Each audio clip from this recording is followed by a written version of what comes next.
दोस्तों, जैसे इंटरनेट पे सरफेस वेब होते हैं जिसको हम सभी एक्सेस करते हैं, जैसे गूगल, फेसबुक, याहू जैसे साइट्स, वही दूसरी तरफ इंटरनेट पे डार्क वेब भी होते हैं जिसको सिर्फ कुछ ही लोग एक्सेस करते हैं, जनरली अपने इलीगल एक्टिविटीज़ को अंजाम देने के लिए। ठीक ऐसे ही शेयर बाज़ार के छाँव में भी एक दूसरा बाज़ार होते हैं और डार्क वेब की तरह इसको भी सिर्फ कुछ ही लोग एक्सेस करते हैं। इसको द ग्रे मार्केट कहा जाता है। इस वीडियो में हम जानेंगे क्या होता है ये ग्रे मार्केट और ये काम कैसे करता है। दूसरा, ग्रे मार्केट प्रीमियम किसको कहते हैं। तीसरा, कोस्टक रेट क्या होता है। और चौथा, सब्जेक्ट टू सौदा क्या होता है। तो अंत तक बने रहिए मेरे साथ। To learn investment accounting and taxation, search iFeared on YouTube, subscribe the channel and turn on the notification bell. दोस्तों, जब हम मार्केट की बात करते हैं तो एक होता है व्हाइट मार्केट जहां सब कुछ लीगल और सेफ होते हैं। दूसरा होता है ब्लैक मार्केट जहां सब कुछ इलीगल और अनसेफ होते हैं। अब अगर आप व्हाइट और ब्लैक कलर को घोलने लगे तो उसमें से निकल के आएगा ग्रे कलर। ग्रे मार्केट भी ठीक ऐसा ही होता है। ये व्हाइट मार्केट की तरह लीगल तो होते हैं मगर साथ ही ब्लैक मार्केट की तरह अनसेफ भी होते हैं। लीगल इसलिए होते हैं क्योंकि यहाँ पर भी बिल्कुल स्टॉक मार्केट की ही तरह शेयर्स को खरीदा या बेचा जाता है और टेक्निकली ये कोई इलीगल एक्टिविटीज़ नहीं है। और अनसेफ इसलिए होता है क्योंकि यहाँ पर सभी कॉन्ट्रैक्ट्स अनरेगुलेटेड होते हैं, क्योंकि security exchange board of India इस मार्केट को रेगुलेट नहीं करता है। और इसीलिए अगर यहाँ पे कोई अपने कॉन्ट्रैक्ट से मुकर जाए तो उसके खिलाफ गवर्नमेंट, पुलिस और अदालत के तरफ से कोई भी सपोर्ट नहीं मिलेगा। अब जिसके साथ यहाँ पे ऐसा फ्रॉड होता है वो अपने पैसे को झगड़ के वसूले, लड़ के वसूले या भूल जाए, वो सिर्फ वही जाने। यहाँ पे सिर्फ आपसी विश्वास के ऊपर ही ट्रेड होते हैं। अब जानते हैं ये ग्रे मार्केट काम कैसे करता है। दोस्तों, किसी भी कंपनी को लिस्टेड होने से पहले एक प्रोसेस से गुजरना पड़ता है जिसे IPO या फिर इनिशियल पब्लिक ऑफरिंग कहा जाता है। इस प्रोसेस में सबसे पहले पब्लिक टोटल शेयर प्राइस का कुछ थोड़ा हिस्सा देके कंपनी के पास शेयर खरीदने के लिए अप्लाई करता है और इन थोड़ा सा अमाउंट को एप्लीकेशन मनी कहा जाता है। इसके बाद कंपनी उन एप्लीकेशंस के बेसिस पे या कहूँ तो उनके रेशियो के हिसाब से अलॉटमेंट करता है, मतलब कि इसको कितना शेयर मिलेगा ये डिसाइड करता है। और अलॉटमेंट करते वक्त भी थोड़ा सा मनी अदा करते हैं जिसे अलॉटमेंट मनी कहा जाता है।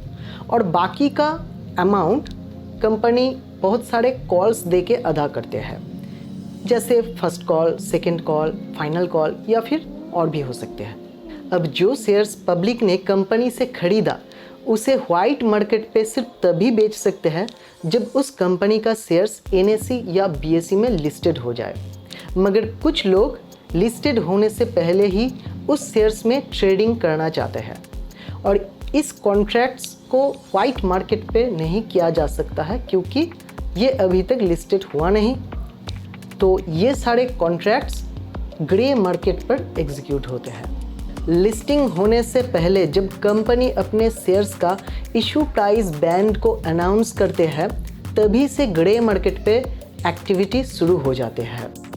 जैसे व्हाइट मार्केट पे बायर और सेलर के बीच में इंटरमीडिएटरी के तौर पे ब्रोकर्स काम करते हैं, वैसे ही ग्रे मार्केट पर भी बायर और सेलर्स के बीच में इंटरमीडिएटरी होते हैं। मगर यहाँ पे कोई क्वालिफाइड ब्रोकर होना ज़रूरी नहीं होता है। जो भी इंटरमीडिएटरी होते हैं उसे डीलर कहा जाता है। ग्रे मार्केट पर शेयर्स का प्राइस भी डीलर ही तय करता है और इस प्राइस का कोई वैलिड बेस नहीं होता है। डीलर को अपने हिसाब से जो भी सही प्राइस लगता है उसी को कोट किया जाता है।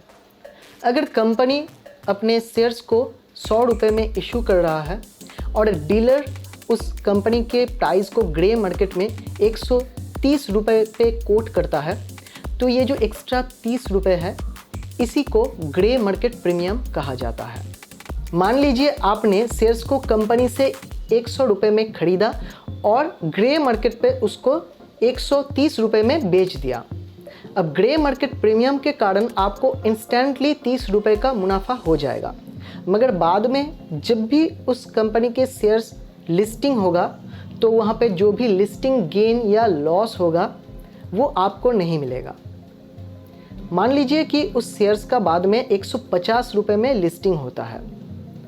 अब जो कि आपने पहले ही उसको ग्रे मार्केट पे 130 रुपये में बेच दिया तो आपको 20 रुपये का लॉस हो जाएगा, और वही जिसने आपसे उस शेयर्स को ग्रे मार्केट पर 130 रुपये में खरीदा, 150 रुपये में उसका लिस्टिंग होने के कारण उसको 20 रुपये का मुनाफा हो जाएगा। एक दूसरे सिनेरियो पे अगर वो स्टॉक 80 रुपये में लिस्टेड होता है तो आपका तो इंस्टेंट 30 रुपये का मुनाफा हो गया और 20 रुपये का लॉस होने से भी आप बच गए, मतलब आपका टोटल 50 रुपये का मुनाफा हो गया। और जिसने भी आपसे उस स्टॉक को ग्रे मार्केट में खरीदा था 130 रुपये में, 80 रुपये में लिस्टिंग होने के कारण उसका टोटल 50 रुपये का लॉस हो गया। अब समझ लेते हैं ग्रे मार्केट पर कोस्टैक रेट और सब्जेक्ट टू सौदा क्या होता है। आईपीओ में आप जितने शेयर्स के लिए एप्लीकेशन करते हो, ज़रूरी नहीं उतना ही शेयर्स कंपनी आपको अलॉटमेंट भी कर दे। फॉर एग्जांपल, अगर कंपनी को 100 शेयर्स बेचने हैं और कंपनी के पास 50 एप्लीकेशंस आते हैं जिसमें से सबको 4 शेयर्स खरीदने हैं, तो टोटल एप्लीकेशन हो जाएगा 200 शेयर्स का। अब कंपनी को तो सिर्फ 100 ही शेयर्स बेचने हैं, तो कंपनी अब हर एक को 4 नहीं 2 शेयर्स ही अलॉट कर पाएगा। अलॉटमेंट होने के बाद ग्रे मार्केट पर जो प्राइस सेट होते हैं प्रीमियम को जोड़कर, उसे हम ग्रे मार्केट प्राइस कहते हैं। मगर अलॉटमेंट होने के पहले भी लॉट्स के ऊपर एक अलग सा रेट चलते हैं, इनको हम कोस्टैक रेट कहते हैं।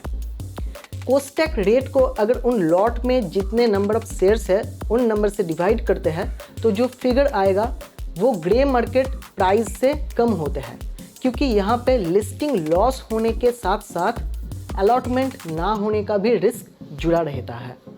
अगर ग्रे मार्केट पर कोई आपसे कोस्टैक रेट पर शेयर्स को खरीद रहे हैं तो इसका मतलब है कि सिर्फ वो आपके एप्लीकेशंस को खरीद रहे हैं, ज़रूरी नहीं कि बाद में उन सभी एप्लीकेशंस पे उसको अलॉटमेंट भी मिल जाए। मगर अलॉटमेंट चाहे मिले या ना मिले, आपको तो पहले ही कोस्टैक रेट के तौर पर एक फिक्स्ड अमाउंट मिल रहा है, तो आपका पूरा रिस्क बायर के तरफ ट्रांसफ़र हो जाता है। पर अगर बायर आपके सामने ऐसा शर्त रखता है कि वो आपके एप्लीकेशंस के लॉट्स को सिर्फ तभी खरीदेगा जब उन लॉट्स के ऊपर पूरी तरह से अलॉटमेंट हो जाए, और अगर पूरी तरह अलॉटमेंट नहीं हुआ तो सौदा कैंसिल हो जाएगा, तो इस तरह के कॉन्ट्रैक्ट्स का भी यहाँ पे एक अलग सा रेट होते हैं जिसे सब्जेक्ट टू सौदा कहा जाता है। अब इन केस में अलॉटमेंट ना होने का रिस्क ट्रांसफ़र नहीं होता है, इसलिए सब्जेक्ट टू सौदा का जो रेट होता है वो कोस्टैक रेट से जनरली ज़्यादा होते हैं। दोस्तों, ग्रे मार्केट पर ट्रेडिंग करना उतना ही रिस्की है जितना कि बिना डॉक्यूमेंट्स के इंश्योरेंस पॉलिसी खरीदना। फिर भी बहुत सारे लोग ग्रे मार्केट प्राइस के ऊपर डिपेंड करते हैं। इस प्राइस से वो लोग कोशिश करते हैं लिस्टिंग के बाद जो प्राइस होगा शेयर्स का उसके ऊपर एक अंदाज़ा लगाने का, मगर most of the case in दोनों में बहुत ही ज़्यादा अंतर होते हैं, क्योंकि ग्रे मार्केट प्राइस पे जो कंपनी का फंडामेंटल स्ट्रेंथ होते हैं वो रिफ्लेक्ट नहीं हो पाते हैं।